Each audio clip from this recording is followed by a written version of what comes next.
Leo maombi ya kudharau amri ya mahakama ambayo ni maombi namba 2445 ya mwaka 2025 yaliyofunguliwa na Said Isa na wenzake, ambayo yalikuwa yanawataka wajibu maombi akiwepo makamu mwenyekiti na katibu mkuu pamoja na watendaji wengine wa chama waweze kukamatwa na kufungwa gerezani kwa sababu walikiuka amri ya mahakama ya tarehe 10 Juni mwaka 2025.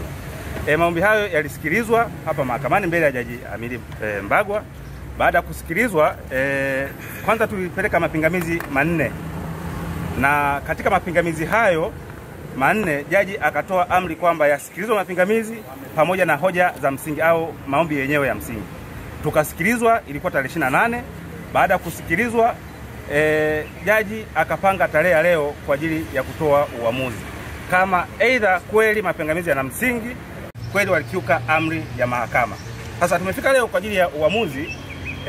Jaji amesoma uamuzi ambapo kimsingi pingamizi mojawapo ambalo lilikuwa linahusu ukomo wa madai, ambayo ilikuwa tunasema kwamba ili ulete maombi kama haya mahakamani lazima ulete maombi haya ndani ya muda. Kama kuna mtu amekiuka amri ya mahakama, sheria inasema lazima ulete madai yako ndani ya siku 60 kuanzia tarehe ambayo amri hiyo au malalamiko hayo yameanza kutokea. Katika shauri hili itakumbuka kwamba tarehe 16 Juni, baada ya amri ya tarehe 10, makamu mwenyekiti alitoa taarifa kwa vyombo vya habari kwamba tarehe 17 atahutubia umma juu ya nini kinachozungumzwa katika amri ya tarehe 10 Juni mwaka 2025.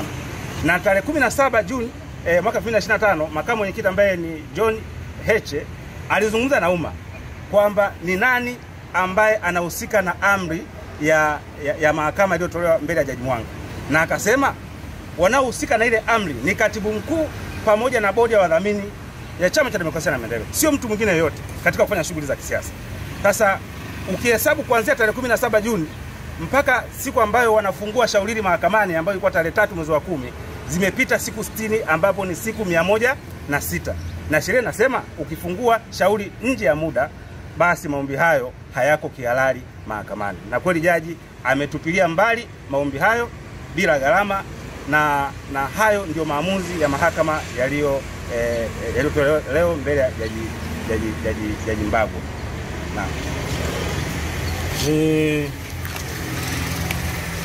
Nizungumze machache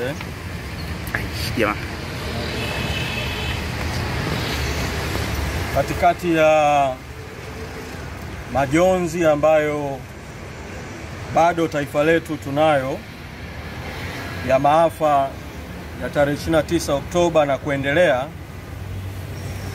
Leo imepatikana habari njema kidogo ya kutupiliwa mbali kwa hayo maombi ya sisi viongozi wa Chadema kufungwa kwa kile kilichokuwa kinadaiwa kwamba kukiuka amri ya mahakama. Lakini ushindi wa leo ni hatua ya mwanzo.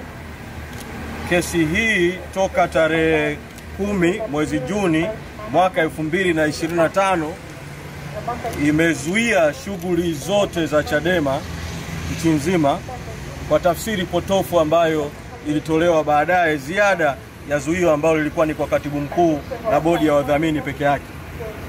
Kwa nitumie fursa hii vile vile kusisitiza mwito wetu, kwa kuwa kesi hii ilifunguliwa na mamluki watatu, wakati huo ikiwa inafunguliwa ni kwa malengo ya kukwamisha mapambano ambayo Chadema ilikuwa inaongoza wa Tanzania ya no reforms no election, kwamba bila mabadiliko hakuna uchaguzi.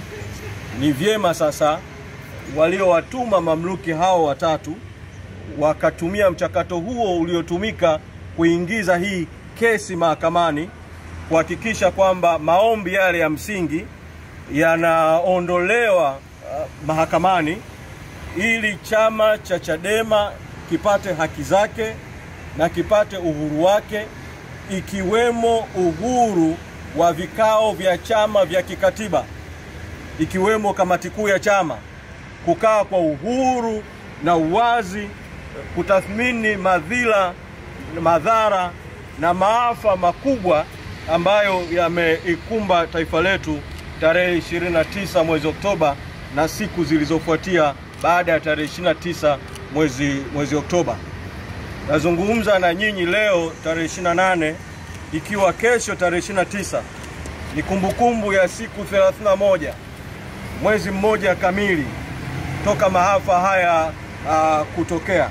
Na kwa kweli maafa haya yametokea si kwa kile kinachoelezwa ni matokeo ya kinachoitwa vita ya kiuchumi au hujuma ya kiuchumi kama ambavyo imedaiwa. Ukweli ni kwamba maafa haya ni matokeo ya kiburi cha watawala toka mwaka 2019 mwezi Oktoba na siku zilizofuatia. Sasa serikali imetoa kauli ya endelea kukwepa kutoa takwimu juu ya kiwango cha mauaji ambayo kilifanyika tarehe 29 na siku zilizofuata. Nilimsikia Mwigulu Nchemba akisema sababu za uongo kwamba kusema takwimu ni kutonesha vidonda au kuharibu hisia, lakini wakati akiyasema hayo katika mkutano huo na nyinyi wanahabari na wahariri wenu, siku hiyo Mwigulu Nchemba huyo akatoa takwimu kwamba matukio aliyoita Mkuranga, Kibiti na Rufiji kwamba waliuawa wenye viti 100 wa CCM. Kama inaweza kutoa takwimu, kimsingi wananchi, natoa mwito tu mpuuze hiyo kauli ya kwamba eti kutoa takwimu si jambo sahihi, na bado umma wote wa Watanzania tuendelee kuungana kutaka sio tu kutoka kwa takwimu, miili ya watu ambao hawajapata bado siku 30 toka matukio yatokee, hawajapata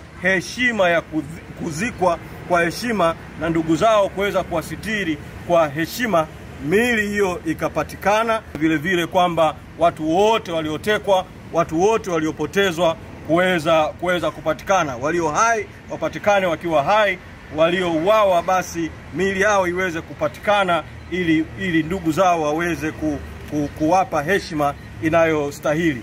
Tunashukuru na tunapongeza kwa kweli azimio la Bunge la Ulaya lililotoka siku ya jana juu ya Tanzania, ikiwemo kuungana na vyombo vya uchunguzi vya Afrika vya SADC, vya Umoja wa Afrika, vilivyosema kwamba tarehe 29 hakukuwa na uchaguzi halali Tanzania, hakukuwa na uchaguzi unaoweza kuitwa kimataifa kwamba kulikuwa na uchaguzi, linalodhihirisha msimamo wetu tuliosema kwamba no reforms no election, kwamba bila mabadiliko hakuna uchaguzi. Na kwa kweli tarehe 29 mwezi Oktoba hakukuwa na uchaguzi, na tunapongeza msimamo wa kutaka kwamba uchaguzi uweze kufanyika upya Tanzania.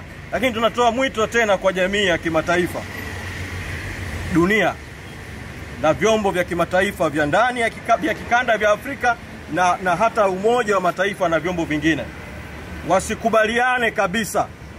wasikubaliane na kauli iliyotolewa na serikali kwamba imeundwa tume inayoitwa ya kuchunguza, na kwamba wamesema mwezi mmoja wa uchunguzi, na kwamba vyombo vya kimataifa kama vitakuja basi vije baada ya hapo na vitapewa ushirikiano na hicho chombo kinachoitwa tume huru, ambayo ni tume ya kiserikali ambayo kwa kweli imeundwa kwa lengo la kuchelewesha muda. Na ndio maana wamesema kabisa watu wasubiri miezi mitatu.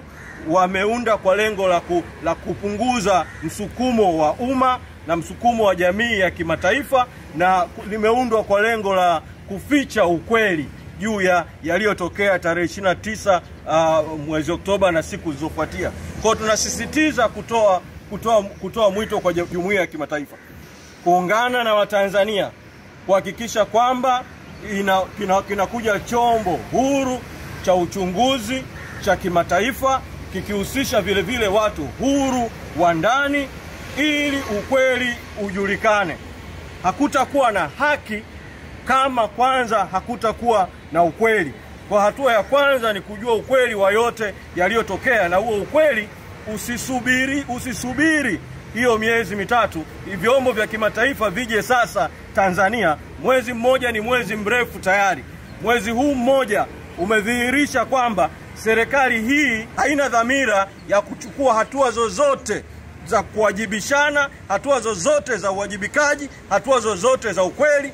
Vyombo vya kimataifa vije Tanzania kuweza kusaidia hali ya mambo ambayo bado ni tete na bado ni tata katika nchi yetu.